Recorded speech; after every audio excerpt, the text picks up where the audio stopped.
네, 안녕하십니까. 4강 2교시 시작하도록 하겠습니다. 1교시에는 이제 정서 발달과 인지 발달, 그리고 정서 발달의 일부를 봤습니다. 우리가 이제 청소년기에서 생물, 심리, 사회적 증거들에 의해서 청소년기에 어떠한 이제 발달의 특징이 있고 거기에 대한 과업이 있는지 그리고 거기에 대한 여러 가지 이제 부작용이나 문제가 발생하면 결국 거기에 사회복지적 개입을 어떻게 할 것이냐 이런 부분과 관련해서 이제 살펴보고 있고요. 어, 청소년기에 특히 이제 인지적인 측면, 그리고 특히 이 정서라는 것은, 우리가 감정으로 생각하면 쉽게 다가갈 수 있다겠죠. 청소년기에는 상당히 이제 그 특징이, 그야말로 특징이, 특별한 어떤 그 성질을 가지고 있는 것이죠. 정서와 관련해서, 청소년기는 부적응적 방어 기제도 있죠. 이 방어 기제라는 용어는 이제 프로이트의 딸이 이제 안나 프로이트인데 좀 그 프로이트의 이론을 좀 더 끌고 나가서 방어 기제라는 용어를 많이 썼죠. 우리가 어떤 것을 어, 우리가 이제 프로이트는 인간의 행동은 무의식적인 측면이 강하다. 그런데 그 무의식은 안나 프로이트는 어떤 인간이 자기 방어를 위해서 상당히 이제 그 구도로 억압을 하게 되면 그것이 이제 그 무의식적으로 깊게 내장될 수 있다. 여러 가지가 있다. 뭐 방어 기제에는 여러 가지가 있다고 그랬어요. 여기서 이제 부적응적 방어 기제라는 용어를 썼는데 여러분 청소년기는 이제 정서 변화의 특성상 이제 상당히 본능과 불안에 대처를 해야 되죠. 왜 그러냐면 생리적인 측면도 우리가 성장 호르몬과 성 호르몬들이 분비되면서 급격한 변화를 가지고 오고 거기에 따른 혼동이 생기면 결국은 이해할 수 없는 일, 여러분 인간이 이해할 수 없으면 불안해집니다.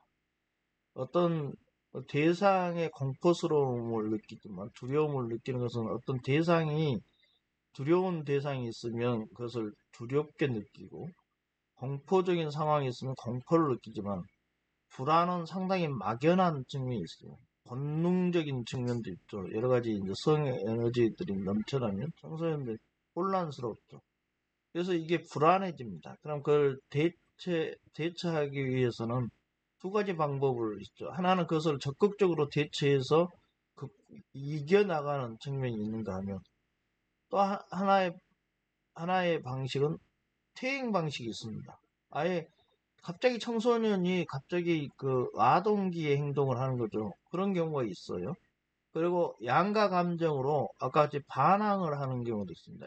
양가 감정으로 한편으로는 의존해야 되는데 한편으로는 독립적인 측면을 강조하다 보면 자기 자신 그 모순되는 측면에서 상당히 불안을 느낍니다. 그 설명할 수 없잖아요. 이 신체적인 변화나 거기에 따른 감각적인 감정들이 일어나는데 그걸 어떻게 일거에 설명할 수 있는 아주 속 시원한 게 없잖아요. 그러다 보면은 항상 그 이렇게 퇴행이나 양가 감정으로 가는 거죠. 예를 들어보면 정서적 불안정성은 항상 가지고 있는 거고 감각적인 측면들이 워낙 급격하게 신체와 감정을 건드리기 때문에 정서적 불안정성은 항상 있는 거고 사고는 우리가 이성적인 측면은 추상적인 논리적 추론도 하고 그런 어떤 그 사고는 계속 추상화되고 고차원 되는데 감정은 오히려 상당히 불안정성 더 많이 가지고 있는 거죠.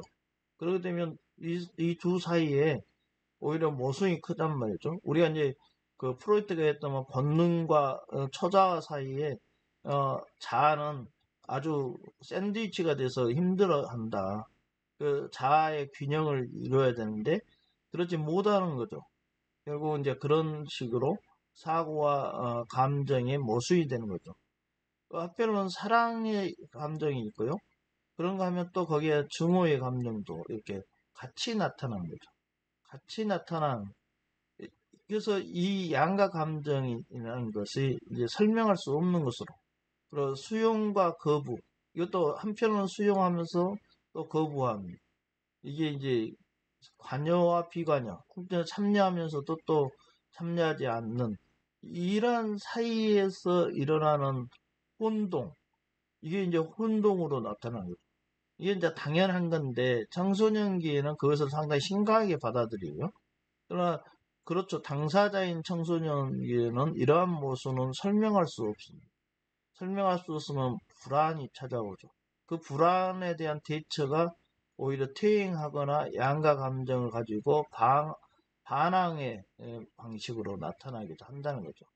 그래서 어떤 일에 대해서 불확실성이 증가하고 스스로 의심하게 되면 아동과 같이 의존성을 선택할 수도 있고, 정서적 경험에 새로운 적응 전략으로 해서 이제 스포츠, 친구, 신뢰할 만한 성인들로부터 받는 위로, 이러한 새로운 적응 전략을 세운다는 거죠.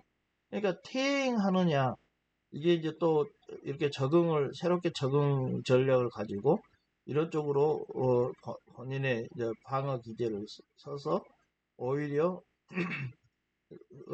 긍정적인 영향을 끼치기도 하고 그렇다는 겁니다. 청소년기에는요.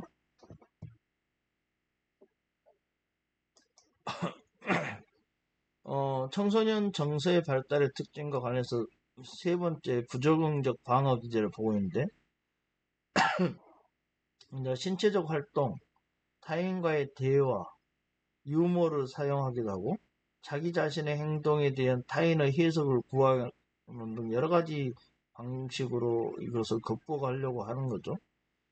청소년기에 자기 감정에 대해 적절한 묘사하고 표현하는 것도 이게 이제 이런 좋은 방법인데 이게 쉽지가 않으니까 이게 쉽지가 않다는 거죠. 왜냐하면 이게 청소년기에는 추상적인 능력, 사고도 상당히 추상화되고 추론 능력도 생기고 가설을 설정하기도 하고 그렇지만 결국은 감정적인 측면, 정서적인 측면이 강한 이제 신체적인 것부터 해서 어떤 그 충격이 크기 때문에 그것을 설명할 수 없기 때문에 불안이 생기는 거고 그걸 적절히 묘사하고 표현할 수 있으면 당연히 극복할 수 있는데 그게 이제 잘 안 되기 때문에 그런 부분들과 관련해서 부적응적 방어 기제가 나타난다는 겁니다.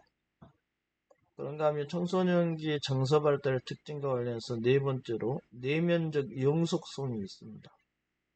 아동은 정서 표현이 직접적이고 일시적이고 오래 지속되지는 않죠.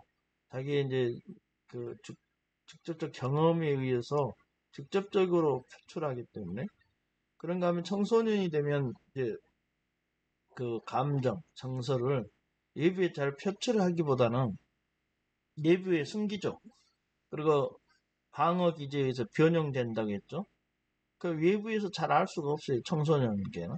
왜 그러냐면 청소년의 양가 감정을 가지고 부모에 의존하지만 부모로부터 독립되려고 하는 측면이 있고 또 내부적으로 상당히 이제 혼란스러운 거죠. 항상 설명하지만 그 청소년기는 성장이 폭발하고 또 거기에 성연에도 넘치고 그래서 이 과정에서 본인 스스로가 혼란에 빠져 있고 그 혼란스러움으로 인한 불안을 오히려 외부에 표출하기보다는 내부로 가지고 있는 경우가 많죠. 그 불안이 결국은 방어 기제가 변형돼서 일종의 반항으로 나올 수 있는 것이죠. 그래서 청소년의 정서는 아동기보다 상당히 영속성을 가지고 있죠. 또 아동이나 아주 일시적이지만 청소년기는 좀 길게 가져가죠. 이게 길게 가져간다는 게 기분으로 발전한다는데 여러분 기분이 우리가 이제 정서, 감정, 기분 이런 용어를 혼용해서 쓰는데 결국은 그 기분은 한동안 지속되는 마음으로 이렇게 보면 우리가 어떤 요즘에 기분이 이래 이렇게 표현을 쓰죠.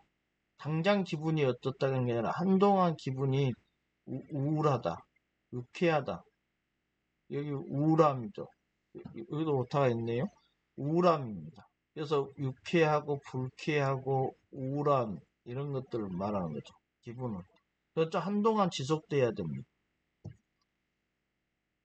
청소년기 정서 발달의 요인이 그럼 뭘까요? 이렇게 요인.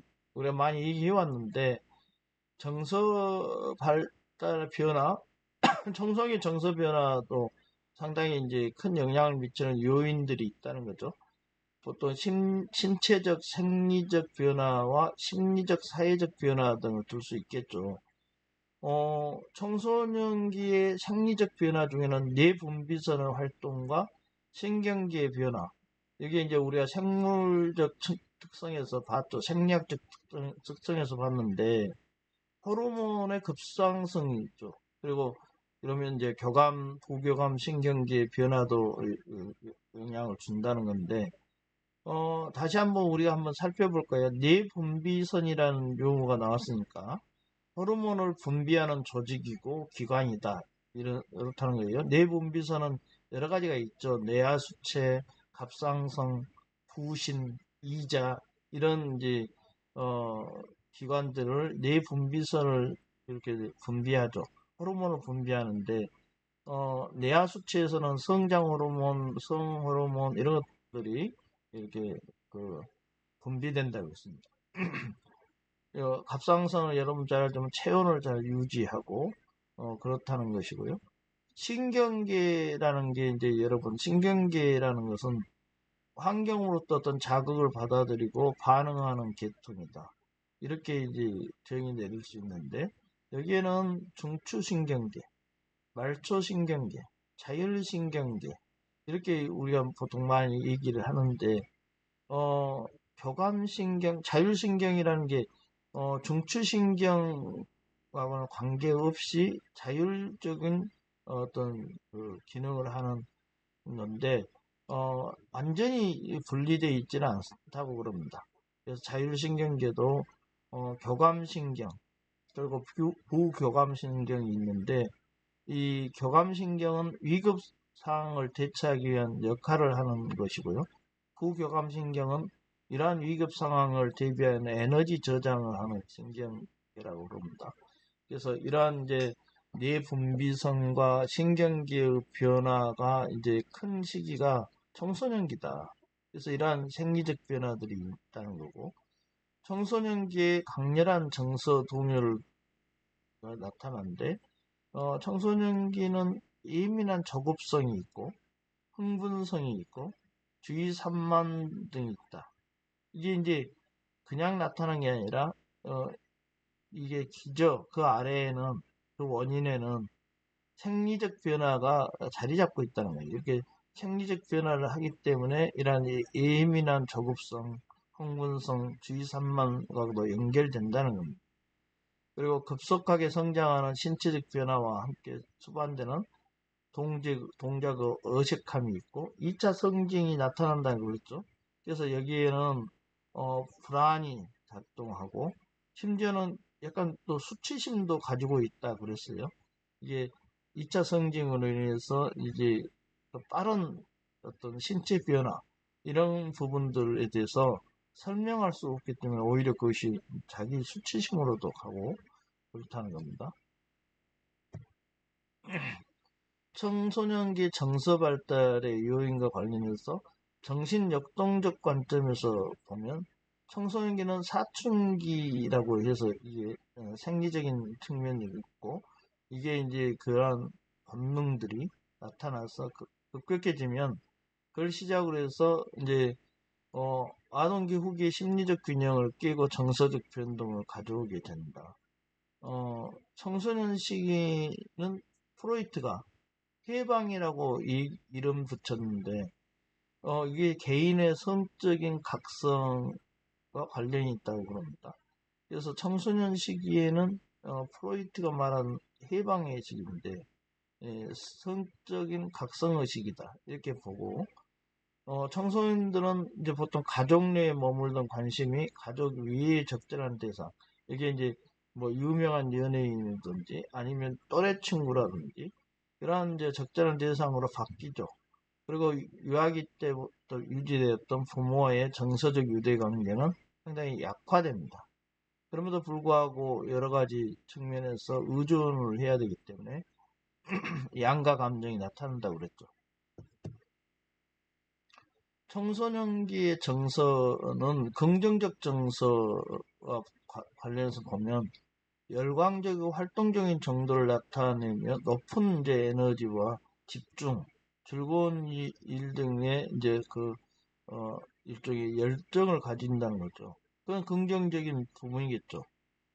부정적인 정서는 당연히 이제 분노, 이게 아까 일종의 억압 기제가 일종의 왜곡된 거죠.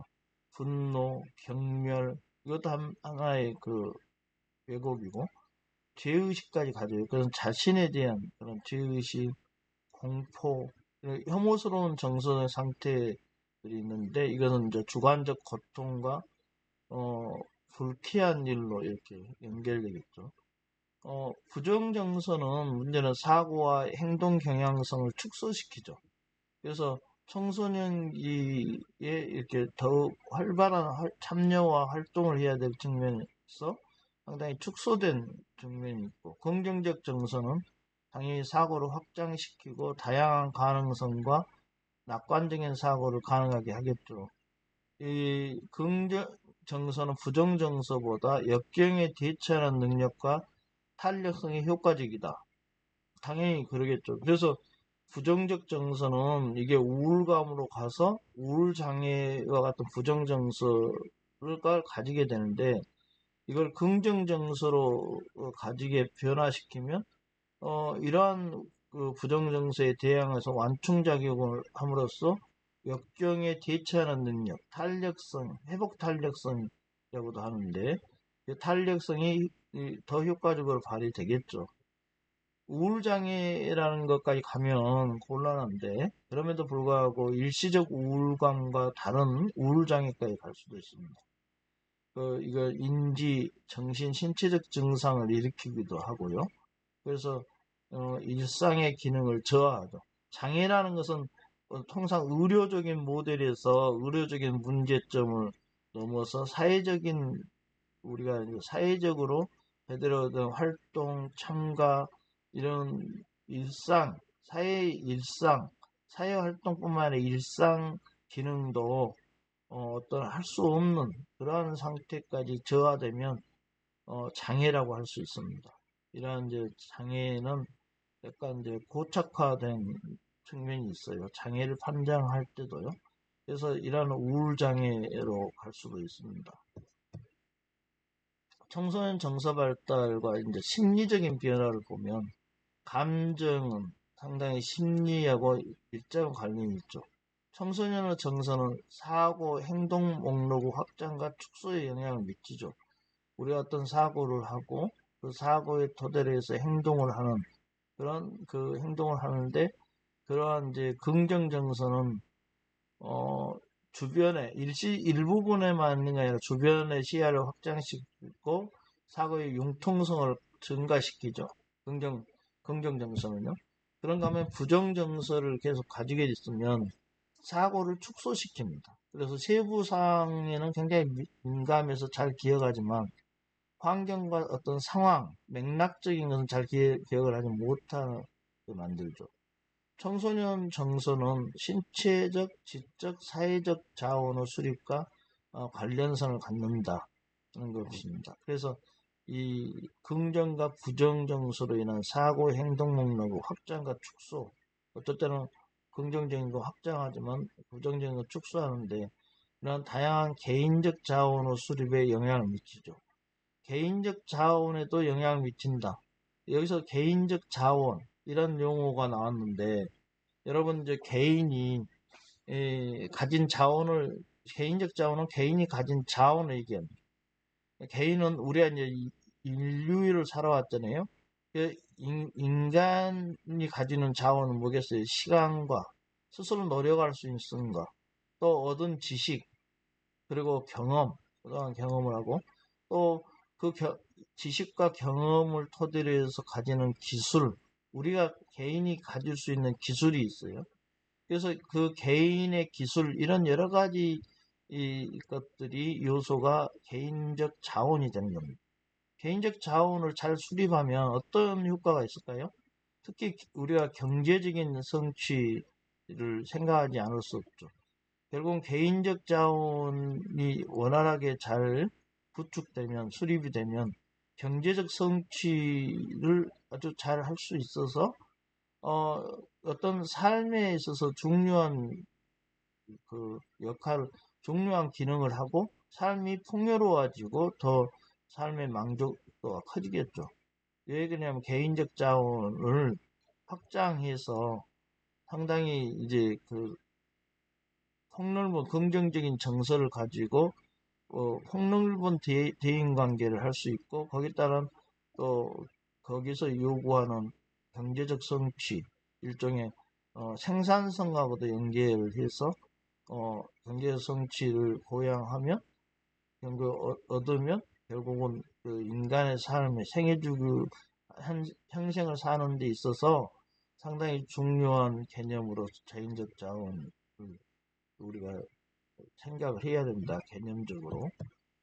그리고 우리가 신체적 건강, 지식과 문제 해결, 대인관계 및 사회기술의 수립, 이것은 높은 관련성을 가지고 있고, 부정적 정서보다 긍정적 정서를 조성하면 심혈관과 근육 강화 등 신체적 건강과 학습의 속도, 수행 능력이 증가된다고 그래요. 그러니까 결국은 상호 관계 작용이 있죠. 상당히 이제 상호작용적인 관련이 있는 겁니다. 그래서 이 신체적 건강, 지식 및 문제 해결, 대인관계 및 사회기술의 수립, 이 자체가 오히려 생리적인 측면하고도 또 연결된다는 겁니다. 그런 것도 그것이 이 생리적인 이 신체적 건강이 또 여러 가지 이렇게 학습에 여러 가지 우리가 인지 발달이나 정서 발달, 사회성, 도덕성 발달에도 영향을 미친다는 거죠. 그래서 상호 영향을 미치는 겁니다. 사회적 관계에서 특정 대상에 대한 개인의 지각은 긍정적 특성보다 부정적 특성에서의 일치도가 더 높게 나타나는 경향이 있다고 그래요. 그러니까 우리가 긍정과 부정이 있는데, 우리가 어떤 그 부정적 정서를 더 강하게 느끼기 때문에 다른 긍정적인 것과 긍정적인 정서와 어떤 인지, 판단, 그것을 흐리게 할 수 있다는 거예요. 같은 대상을 우리가 사회적 관계에서 어떤 이제 개인이 어떤 특정 대상에 대해서 이렇게 봤을 때, 긍정적인 측면을 잘 돋보아주지 않고 부정적인 측면이 더 빨리 정서가 더 강하게 느껴지는 것이 이제 이게 통상적이기 때문에 이러한 그 특성을 알고 있어야 한다는 거죠. 그래서 테일러라는 학자는 부정 정서가 정보 처리에 보다 더 주의를 기울이게 해서 인간은 상황적 위험에 대응하게 하고 신중을 기하게 한다.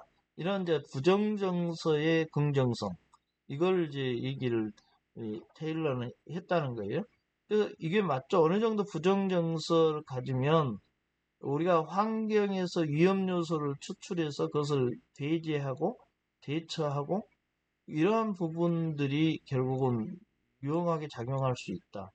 어떻게 보면 인류가 어떤 문명을 이루고 사는 것에는 이, 이 부정정서의 긍정적 효과, 이게 이제 작동을 해서 오히려 우리 인간이 상황적 위기 위험을 잘 대응하고 지금까지 살아왔다, 이런 측면을 얘기하는 거예요.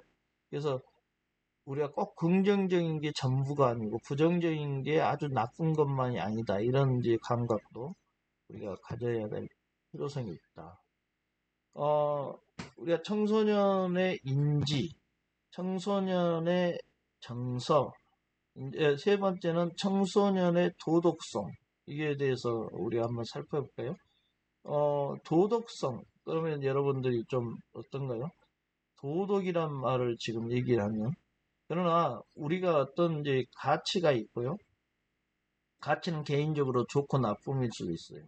그래서 사회적으로 어느 특정 사회에서 좋고 나쁨은 하나의 옳고 그름으로 변모됩니다. 그것이 윤리적인 측면이 있다면, 이 내면적 도덕성은 개인적이고 내면적이고 주관적인 도덕성에 머물면 주로 도덕이라는 용어를 써요.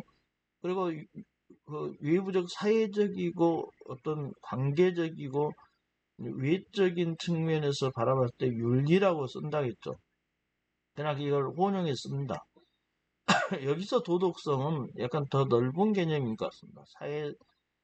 어떤 인간의 그 아까 가치, 단순한 가치, 좋고 나쁨, 플러스 옳고 그름, 그 더 나아가서의 도덕성은 정의로운 것, 정의로운 것이냐, 그 몫이 배분을 잘했느냐, 이렇게도 갈 수도 있습니다. 여기서의 도덕성은 상당히 약간 넓은 개념인데, 우리가 청소년기의 도덕성 발달의 특징을 보면, 인지적 성숙, 그리고 사회환경적 역할의 변화로 인해서, 이 청소년기에 크게 영향을 받는데, 도덕적 사고와 행동은 이제 아동기 또는 성인기와 상당히 차이가 있다는 거예요. 그러니까 아동기와 차이가 있다는 것은 어느 정도 알겠는데 성인기와도 차이가 있다는 거예요. 도덕적 사고와 행동은.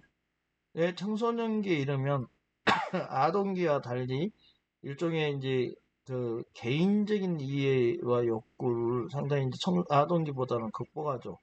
그래서 새로운 도덕적 개념과 행동 요구를 하게 되는데 청소년기의 인지적 성숙과 자아 발달로 인해서 도덕적 개념을 스스로 형성한다는 게 스스로 형성해요. 그래서 다른 사람이나 성인의 선악에 대해서 그대로 받아들이지 않죠. 왜냐하면 본인의 개인적 우화도 있지만 또 상상적 청중도 만들고 그래서 계속 자기 나름의 선악 개념을 형성하려고 하죠. 이게 독립적인 측면을 계속 강조하면서 그래서 자기 나름대로의 선악 개념을 형성합니다. 그리고 또 높은 이상을 가지고 자신의 이상을 타인으로부터 인정받고 싶어 하죠. 어, 자기가 설정해 놓은 자기 표준에 따라서 행동하려고 하죠. 이게 이제 이상주의적인 측면도 가지고 있다는 겁니다. 청소년기에 여러분 도덕성 발달의 특징과 관련해서 아동기의 도덕적 행동의 모델은 주로 누굴까요? 아동하고 제일 같이 밀접하게 붙어 있는 양육자인 부모죠. 그래서 양육권을 또 그 위임받은 교사일 수도 있어요. 그래서 보통 부모와 교사로 한정되죠. 아동기 도덕적 행동의 모델은. 그래서 청소년기가 되면 사회적 모델의 범위가 확장됩니다. 당연하겠죠. 청소년기에는. 그래서 청소년들은 자신이 설정한 도덕적 표준에 도달하고자 합니다. 잘 안 되죠. 그럴 때 강박적으로 행동하죠. 우리가 이제 이런 부분에서 강박성.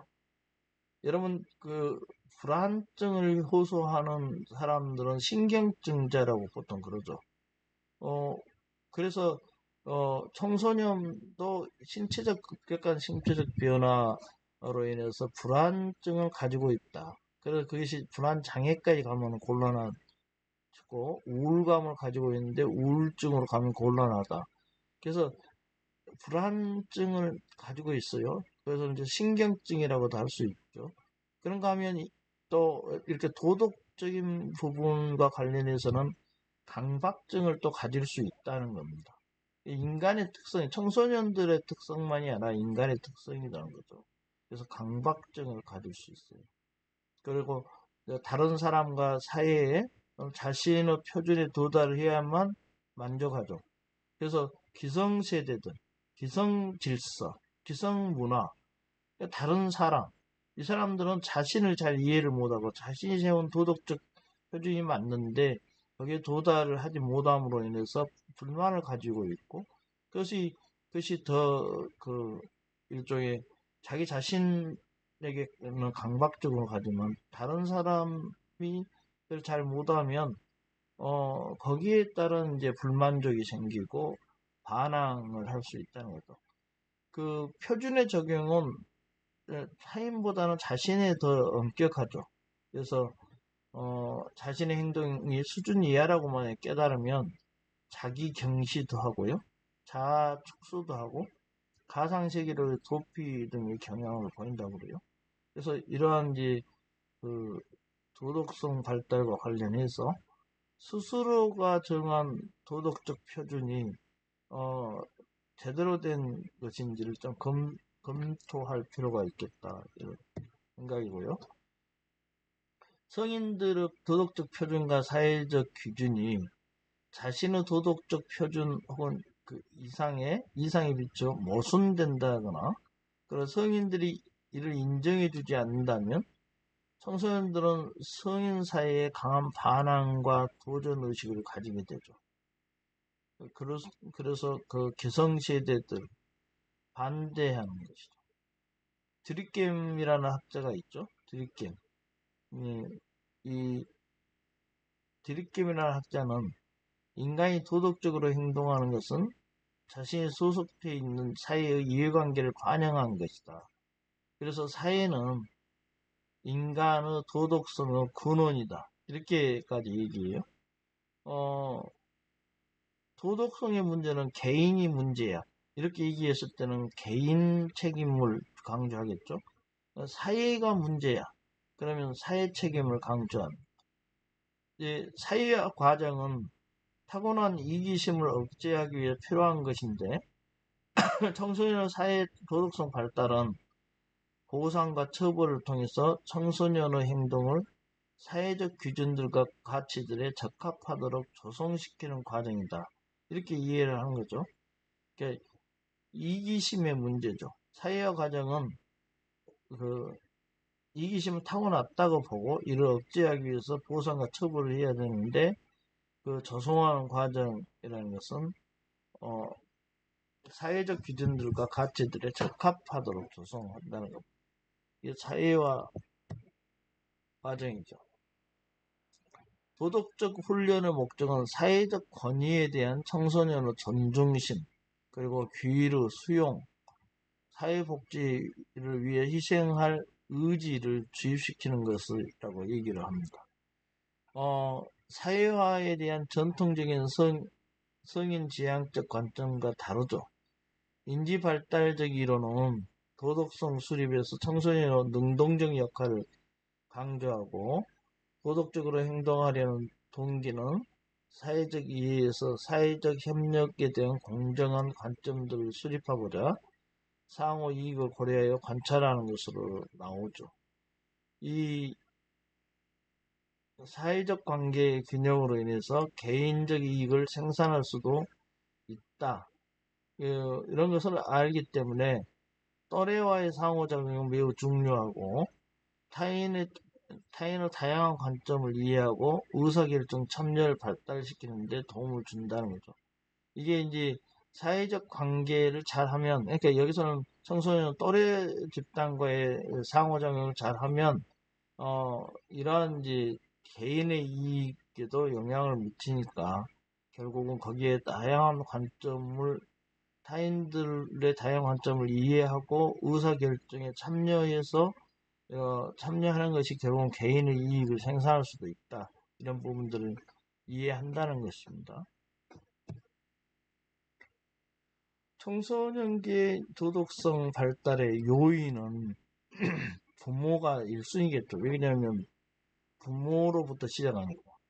그래서 도덕적 행동과 성격은 환경의 영향이 크게 받는다, 이렇게 보고, 도덕적 사고는 유전의 영향을 많이 받는다, 이렇게 이제 봤어요.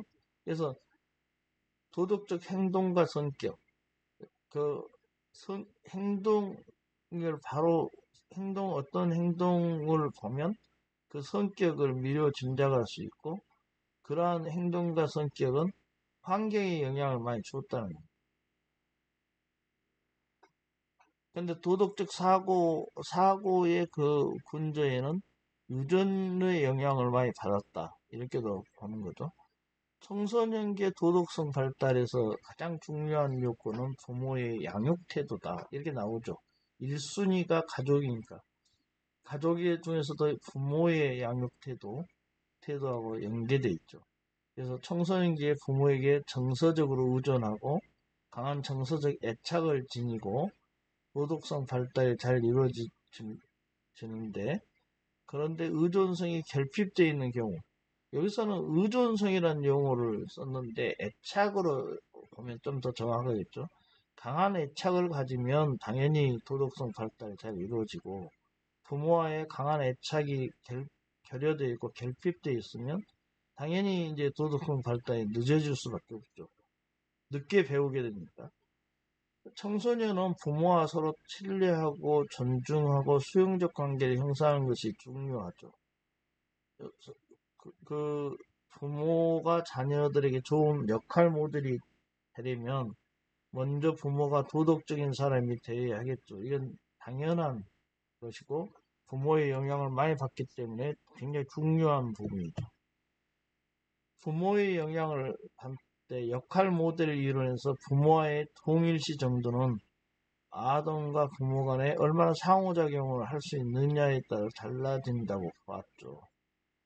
부모의 민주적인 상호작용이 원활할 경우에 의미 있는 가치와 규범에 대한 대화 기회를 제공하게 되는 것입니다. 여기서 이제 이게 여러분 그 가치라는 게 개인의 선호, 좋고 싫음, 나쁨인데 한 공동체 내에서 좋은 가치, 이랬을 때는 윤리라고 보통 많이 쓴다 했어요. 여기에서는 선호가 아니고 시비입니다. 옳고 그름. 옳고 그름이 되는 거죠. 어떤 가치가 좋고 나쁨의 수준에서 개인적 가치적인 측면에서 어떤 공동체 그러면 우리들 사이에서의 중요한 가치, 지켜야 될 가치는 그 자체가 윤리가 되고요. 그 윤리는 단순히 좋고 나쁨이 아니에요. 안 지키면 비판이나 안 지키면 퇴출을 시킬 수 있는 옳고 그름으로 변합니다. 그래서 가치라는 게 개인의 선호, 여기에 머물지 않아요. 그래서 가치를, 어, 윤리적 가치, 이렇게 되면, 그 가치는 옳고 그름이 됩니다.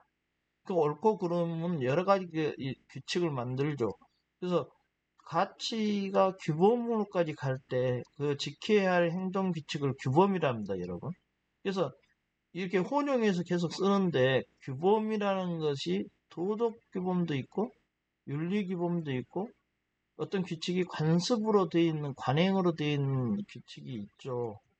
여러분 그런데 그 규칙 중에 강제 지시까지 하면서 어떤 걸 해라, 어떤 걸 하지 마라 이런 이제 그 행위 규범까지 가죠. 그런데 법적 강제를 하면서 지시하는 것도 있어요. 그때 강제성이라는 게 있죠. 그래서 법이라는 게 거기서 나온 겁니다.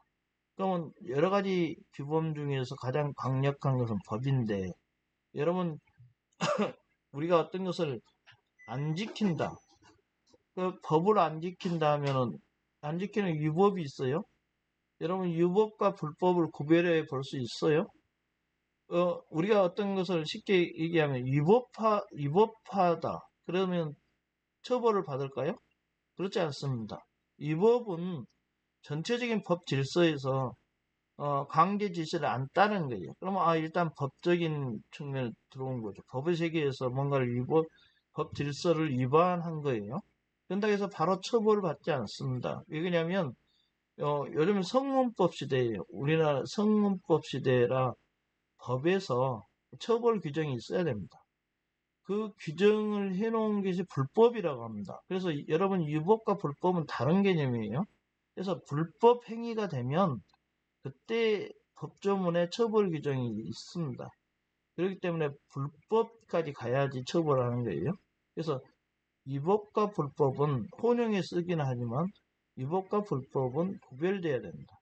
그래서 가치와 윤리 혼용해 쓰지만 가치와 윤리, 이걸 구별할 수도 있어야 되고, 규범, 이게 여러 가지 있죠. 도덕, 윤리, 관습, 법, 여러 가지 있는데, 이러한 규칙들이, 내적인 측면에 더 강하면 도덕, 외적인 측면에 강하면 윤리, 그 질서로서, 관습적으로 따라야 되는 것, 규범이 있고, 법도 있는데, 관습하고 법은 강제성에서 차이가 있고, 이 강제성은 어떤 지시를 위반하면 위법인데, 이게 불법 규정화돼 있어야지만 처벌할 수 있다.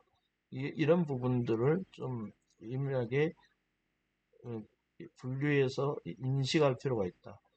대화도 여러 가지 가치나 규범에 대한 대화를 할 수 있는데, 부모하고 이런 대화하는 게 좋죠. 근데 여기서 대화도 만만치 않습니다. 여러분, 대화는 마주보고 이야기하는 것이 대화인데, 이 대화에도 경쟁적이고 승패를 나누고 반대 토론을 하고, 이런 반대 의견을 제시하고 이런 것을 가지고 치열하게 다투고 승패를 보자, 이렇게 하는 게 토론이고요. 주로 토론이라고 하고요. 어떤 문제를 가지고 의사를 모아보고 얘기하고 대화하고 해서 어떤 결론을 도출하는 토의가 있습니다. 이런 토의는 의사 합치에 포커스가 있죠. 승패에 있는 게 아닙니다. 그래서 토론과 토의가 있고요. 그리고 소크라테스 같은 질문법, 문답법, 삼파스를 하죠. 마치 아이를 낳는데 도와주는 것 같은 질문을 계속 하는 거죠. 그래서 대화를 통해서 어떤 것을 탐구하고, 어, 듣는 청자가 대화하는 상대방이 자발적 사고를 해서 통찰케 하는, 그래서 일종의 지식의 한계, 삶의 한계를 일종의 스스로 알고 알게 하는 거, 이러한 대화법도 있습니다. 그래서 이 대화는 여러 가지의 어떤 토론, 토의, 소크라테스의 질문법, 이런 것들로 이렇게 우리가 볼 수 있는데, 여기서 이제 그 의미 있는 가치와 규범에 대해서 어, 상당히 민주적으로 상호작용하면서 대화할 수 있는 부모가 어떤 토론보다는 좀 더 토의적이고, 그리고 어떤 서로 생산적인 대화를 하는 게 좋겠죠. 그런 기회를 많이 제공하는 게 좋겠다. 청소년의 도덕성 발달의 요인 중에서 또래의 영향이 또 크죠. 청소년기가 되면 부모의 영향력에서 벗어나고 싶어 하고, 의존적인 것인데 독립적이 되게 되려고 하고, 그래서 양가 감정이 있다 이랬어요. 그리고 또래 영향력이 증가하죠. 당연히 또래 집단에 들어가서 또래의 영향력, 또래 공동체의 한 구성원이 돼서 거기에 소속감을 얻고, 거기로부터 정서적인 측면을 얻고, 거기서부터 규칙을 얻고 싶어 합니다. 그래서 청소년기의 당연한 이제 현상이죠. 그리고 또래 간의 동조성을 가지고 중립적 또래 동조성과 반사회적 또래 동조성으로 나눌 수 있겠죠. 중립적 또래 동조성은 긍정적이고 중립적 활동을 통해서 한 동조로, 자신의 신념과 가치관이 유사한 친구들이 제안했을 때 동조를 잘 하겠죠. 반사회적 또래 동조성은 도덕적 가치 판단이 내재된 부정적인 행동에 관한 것이고, 우리가 이제 여기서 또래 간의 동조성의 문제는, 우리나라에도 친구 따라 강남 간다, 이런 말이 있죠. 그래서 또래 간의 동조성으로서의 청소년들의 어떤 영향력은 굉장히 크죠. 청소년 도덕성 발달의 요인과 관련해서 우리가 또래의 영향을 보고 있는데요.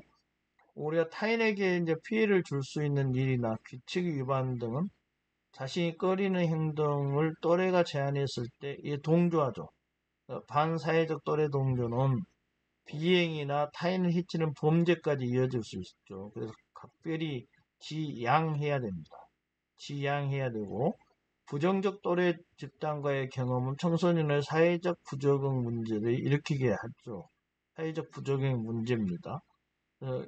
아까 얘기했지만 우리가 청소년기에 긍정적인 측면이 많이 있는데 이러한 이제 반사회적 또래 동조 이런 것들이 비행으로 이어질 수 있다는 거죠. 여러분 여기서 비행과 범죄가 구별해서 나왔는데 보통 혼용해서 쓰기도 합니다. 용어법으로. 그러나 비행과 범죄를 좀 더 구분할 필요가 있다. 청소년기의 비행은 우리가 음주나 흡연 등 다양한 이제 뭐 가스를 마신다든지 이런 여러 가지의 규칙 위반을 통틀어서 비행이다 이렇게 청소년 비행이다 이렇게 말할 수 있습니다. 소년법에서요 12세부터 19세 미만까지 성인이 19세죠. 만 19세 이상부터니까 19세 미만까지 이렇게 소년이다 이렇게 나와 있어요. 소년. 근데 그 소년이요 14세 범죄 소년이 있습니다. 그리고 촉법 소년이 있죠. 촉법 소년은 10세에서 14세까지 미만입니다. 미만. 이하 미만 여러분 아시죠? 미만은 포함되지 않는 거예요. 10세에서 13세까지겠죠. 그러니까 보호관찰, 사회봉사, 행정교정 프로그램 참여 보호처분 이런 보호처분을 해주는 겁니다. 그래서 소년법에서 소년의 비행을 이렇게 범죄소년 14세 이상으로 하고 촉법소년은 이렇게 14세 미만으로 해놓고 우범소년이라는 게 10세 이상인데 가출을 하고 막 이런 경우가 있습니다. 그래서 이때는 10세 이상이지만 우범소년 아직 범죄 우려가 있다. 그러면 이 친구들을 경찰서장이 이게 직접 소년부에 송치하기도 합니다. 그래서 이 우범소년과 촉법소년, 범죄소년 이렇게 나누어서 이 소년법이 규율하고 있죠. 그런가 하면 우리가 범죄라고 하면요. 범죄를 보통 어떤 범죄에 예를 들어서 우리가 사기죄다. 사기죄의 요건이 정해져 있습니다. 그래서 사기죄의 구성 요건이 나옵니다. 어디에 있을까요? 형법에 있습니다. 형법에 규정되어 있죠. 그러면 구성 요건인데요. 어떤 행위를 하면 그 행위가 해당해야 되겠죠. 이 요건에 해당해야 되는 거예요. 요건에 해당하면 다음 단계에 뭘 따지냐면 위법성을 따져요. 어떤 행위가 구성 요건에 해당됐어요. 그럼 마치 사기 행위를 한 거죠. 유법하냐? 그것을 이제 법 질서, 전체 질서에서, 질서에 반하느냐? 이것을 이제 위법하느냐를 따져보죠. 위법하냐? 위법하다면, 그 다음 단계는, 그럼 당신 그 위법 행위를 한 자, 구성 요건에 해당하고 위법한 행위를 한 자가 책임성이 있느냐? 여러 표지가 있어요. 여기서는 간단하게 책임 능력만 얘기했는데, 책임성이 있느냐를 따지게 됩니다. 그러면 책임성이 있다. 책임 능력이 있다. 그러면은 범죄가 됩니다. 범죄가 되고, 아까 이게 사기죄라는 게 위법하기도 하고, 그 규정도 있어요. 형법의 규정도 있고, 어떻게 처벌한다는 것도 있다면, 그게 이제 불법이 되는 거, 불법. 전체적으로 불법이 되고, 이 사람이 의사 무능력자면 책임성이 없습니다. 처벌 못 해요. 그래서 여기까지 따져봐야 됩니다. 구성 요건에 해당하고 위법하고 유책한다. 이 책임이라는 게 유책하다. 이렇게 돼야지만 범죄가 됩니다. 범죄가 됩니다. 그래서 비행과 범죄는 이게 이제 차이가 있는 겁니다. 그래서 비행이나 범죄와 같은 부도덕적이고 반사회적 행동을 한다. 그러면 청소년들의 동조 경향성이 크게 나타나고 사회에 이득이 되는 행동에는 동조 형성이 거의 나타나지 않는다. 이렇게 역시 여기서도 동조성이 이 비행적인 거, 부정적인 거, 여기에 더 민감하게 나타난다. 같이. 그래서, 이러한 차이가 있다. 동조성의 차이가 있다. 그 말이고요.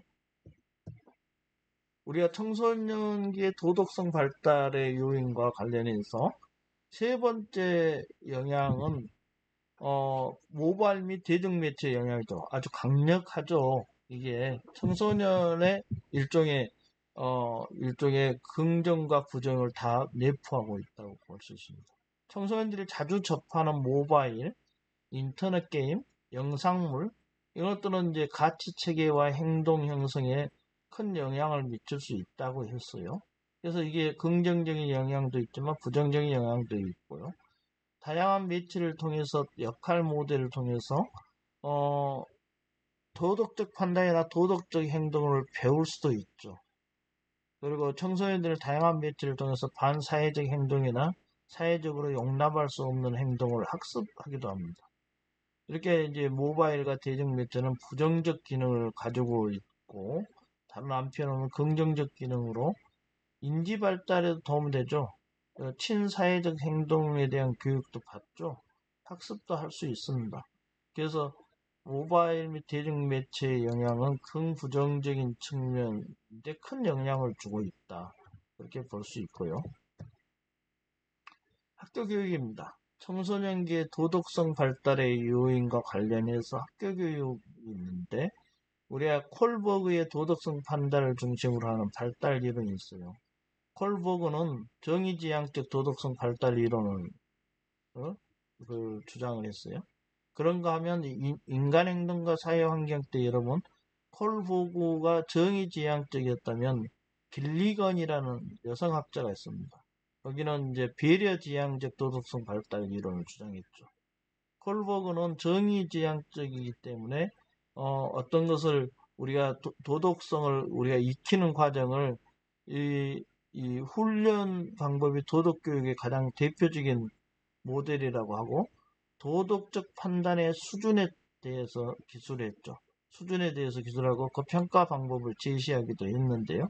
콜버그의 정의지향적 도덕성 발달 이론은 주로 이제 그 처음에 도덕성을 청소년기나 아동기 때 이렇게 배워나가는데 이 벌이 무서워서 그래서 벌이 무서워서 처벌이 무서워서 지킨다는 거예요. 그리고 나서 또 자기 욕구를 보니까 이게 이제 또 지킨다는 거예요. 나중에 계속 갈수록 법이 있으니까 지킨다. 그리고 그 나오면은 보편적으로 내가 지켜나간다. 이런 이제 단계적으로 이렇게 도덕성을 배워나간다. 이렇게 주장을 하는 학자입니다. 도덕적 내용을 가르치거나 덕목을 훈련하는 기존 방식과는 다르게 발달 측면에서 더 다음 수준의 도덕성 발달에 도달하도록 도와주는 변화 과정을 중요시 했다는 거죠.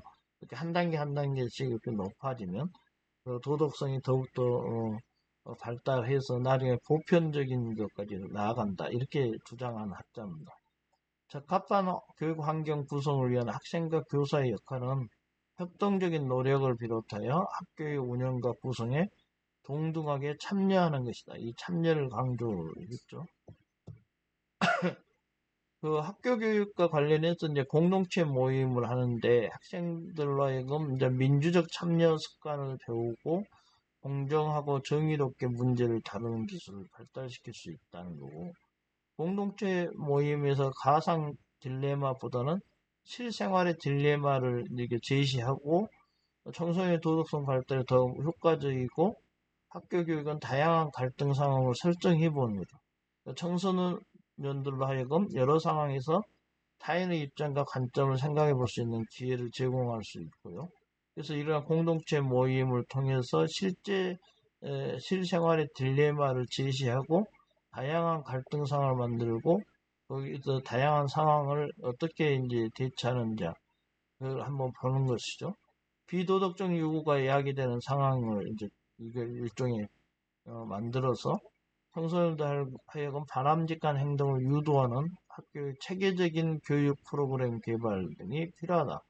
항상 강조하지만 학교 교육 내에서 체계적으로 프로그램화해서 그것을 가르치는 거 이게 자연스럽게 배우게 하는 아주 좋은 방법입니다.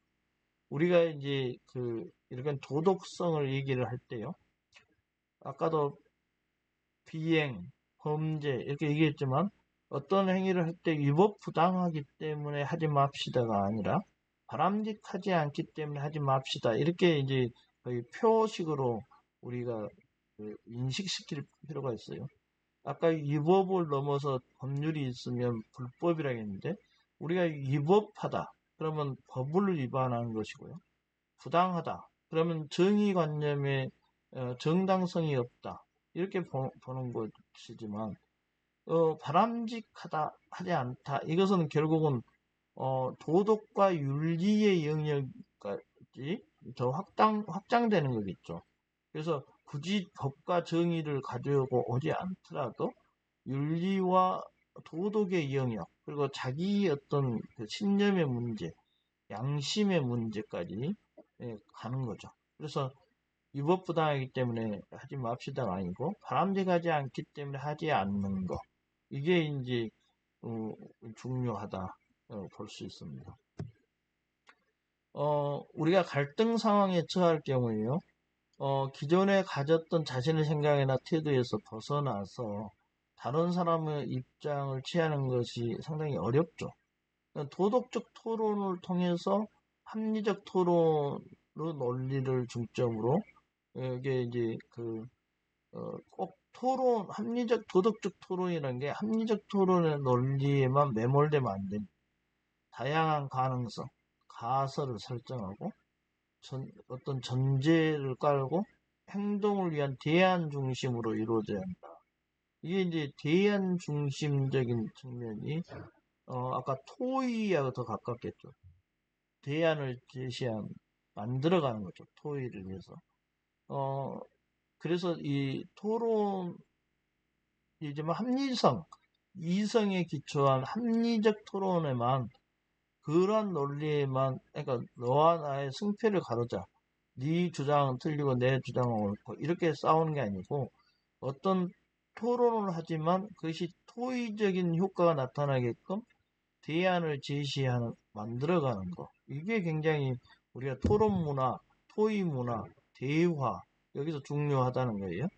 그리고 타인이 가지고 있는 사고와 토론의 가능성을 깨닫는 것이 중요하고 공감 능력을 일단 가지고 있어야 되고 타인의 욕구나 감정에 대해서 감수성이 민감해야 되겠죠. 그래서 공감 능력, 감수성이 민감해서 민감성을 증진하는 거. 그러면서 거기에서 있는 소통의 문제. 그리고 언제든지 나도 변화 가능성이 있는 대안 중심의 토의 문화, 그리고 사고방식. 이게 이제 그 청소년이 가져야 될 도덕성이라는 것을 관념적이고 기계론적으로 갖는 것이 아니라 이러한 이제 그 유연한 태도를 갖는 것, 이런 게 이제 중요하다는 겁니다. 자신이 타인의 입장에 대해 유사점과 차이점을 생각해 보면서 의미 있는 대인관계적 사고를 발달시킬 수 있게 하는 것. 이게 이제 말이 이제 좀 어렵지만 결국은 대인관계적 사고. 이게 결국은 공감 능력, 그리고 감수성, 민감성, 그리고 그 소통 능력, 그리고 또 변화할 수 있는 능력, 대안을 마련하는 그런 대안 중심적인 토의, 토론, 대화 이런 것들이 이제 갈등을 해소할 수 있는 긍정적 대처 방안이다 이렇게 보고요. 인지, 정서, 행동적 도덕성을 통합할 필요가 있다. 아까 인지 능력, 정서, 감정, 정서 처리 능력, 행동적인 거. 그것이 행동으로 연결되어 있죠. 도덕적인 행동. 그것이 통합돼야 되겠죠. 그러려면 도덕적 감수성이 있어야 한다. 감수성이 있어야 한다. 도덕적 행동을 하죠. 표출 과정에서 필요한데 감수성이 먼저 있어야 한다는 것입니다. 특정 상황 속에서 내포된 도덕적 이슈들을 일단 지각해야 되겠죠. 인지적인 측면. 일단 알아야 됩니다. 특정 상황에서 도덕적 이슈가 있느냐. 하나 예를 들어보면, 어, 장애인이 아닌 사람을 비장애인이랍니다. 그러한 것들에 대해서도 알아놔야 돼요. 용어법부터. 옛날 뭐 이렇게 장애우 이렇게 다 했어요. 지금 비장애인 이렇게 할 수 있고 특정 상황이 발생했는데 이 비장애인이 장애인을 도와준다고 해서 도와주는 것은 좋죠. 도덕적 이슈가 있어요. 그래서 지각을 했고 상황도 해석했어요. 도와줘야 돼. 그리고 이제 자신의 행동이 타인에게 미치는 영향이나 결과를 미리 헤아릴 수 있는 능력이 있어야 되는데 내가 배려한다는 의미로서 이 친구를 도와줬는데 오히려 장애인 친구가 어, 불쾌해할 수도 있습니다. 왜 그러냐면 배려라는 게 비장애인이 우월한 지위에서 장애인을 돕는 이런 결과가 도출될 수도 있죠. 영향이. 그렇기 때문에 어, 배려한다는 것이 전에는 좋은 의미였는데 그렇지 않고 그냥 하나의 장애인도 인격적인 측면에서 나도 나의 어떤 그 입장에서 서로 자연스럽게 함께 하는 거, 함께 하면서 생활하는 게 오히려 더 자연스러울 수 있습니다. 누군가를 배려하기 위해서 생활하면 부자연스러울 수 있는 거죠. 그래서 그러한 이제 입장에서 도덕적 이슈를 지각하고 상황을 해석했지만 또 영향력은 달라질 수 있다. 이런 감각을 가지고 있어야 되죠. 어떤 상황을 도덕 사태로 지각하거나 해석할 수 없다면 아예 도덕적 행동은 일어나지 않겠죠. 당연히 지각하고 해석하는 것이 전제돼야 된다는 것이고 타인의 필요와 복지에 대한 심각성이 부족하면 도덕적 행동이 일어나지 않습니다. 아예 장애인은 나하고 다른 존재야. 그래서 아예 사람들의 필요나 복지는 그 필요 없어. 아니면 그 사람들의 그게 상당히 심각한데 그것을 이제 그 도덕적 행동으로 가려면 알고 있어야 되겠죠. 왜냐하면 아예 그 대학교에 어, 장애인들은 들어올 수 없는 그런 계단을 만들어 놨어요. 그렇게 되면 그것은 이제 심각성에 대해서 좀 어느 정도 인식해야 될 도덕적 행동을 한 거죠. 장애인들이 그 휠체어를 타고 아니면 엘리베이터를 타고 이동할 수 있는 그런 공간, 그리고 장애인 차량이 주차될 수 있는 그런 공간을 마련한다는 것은 이런 심각성을 인식한다는 게 도덕적 행동하고 연계될 수 있다는 겁니다. 다음에 도덕적 판단력이라는 게 있는데 우리가 이제 그 1요소에서 가능한 행동의 경로들과 그것이 타인에게 미치는 영향과 결과에 대해서 인식이 이루어졌죠. 감수성이 있었어요. 이 요소로는 그 행동이 도덕적으로 정의로운 것인가를 판단해야 되겠죠.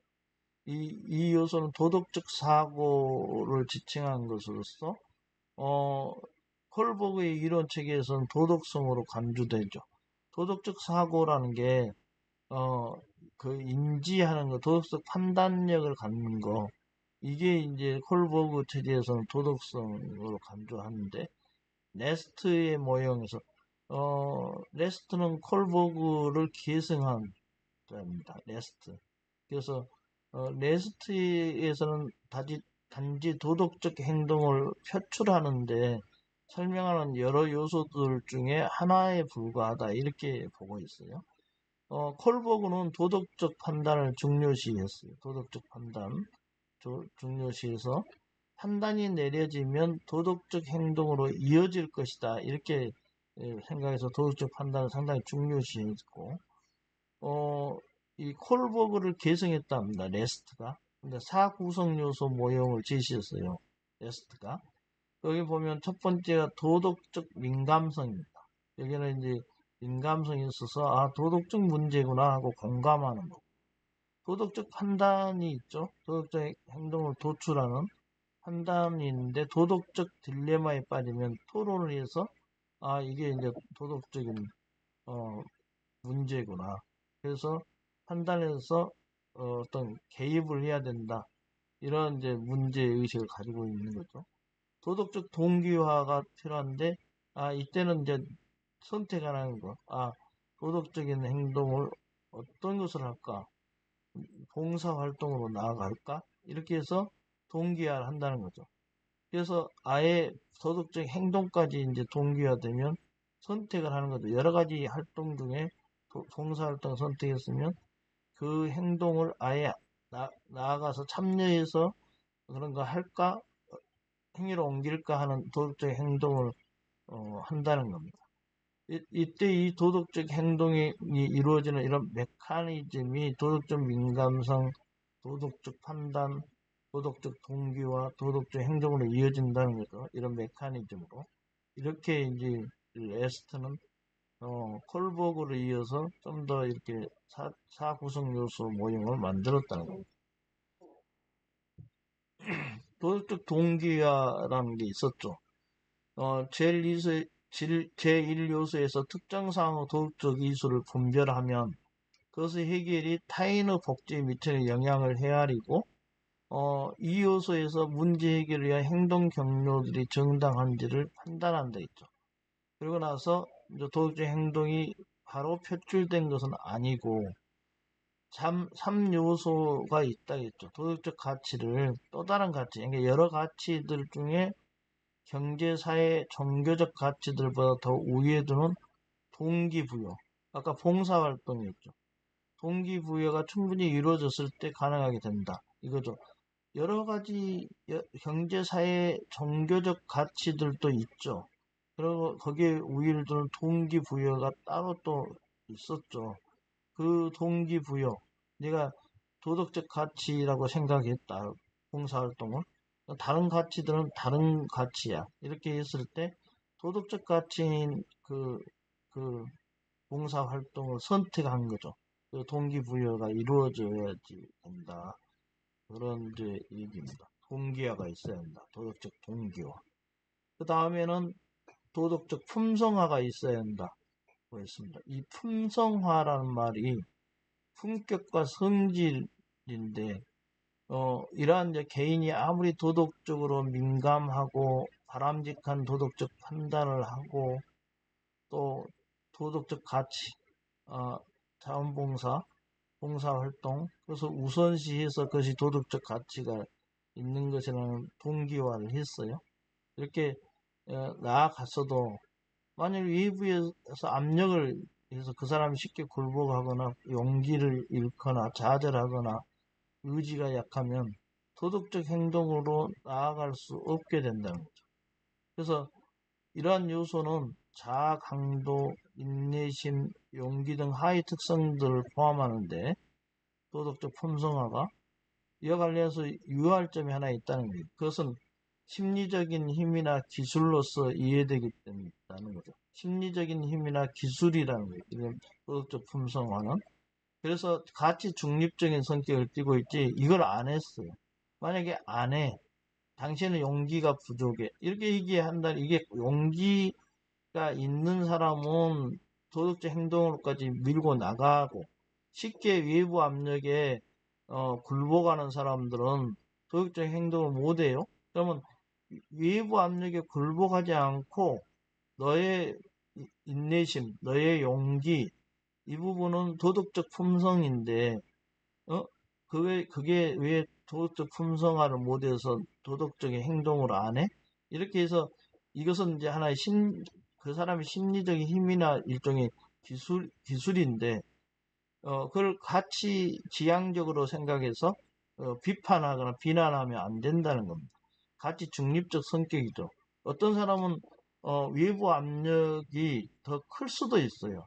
그래서 예를 들어서 외부 압력이 더 클 수도 있죠. 예를 들어서 가정을 가지고 있는 사람이 가서 일을 해서 어, 가족의 생계를 먼저 생각할 수도 있다는 거예요.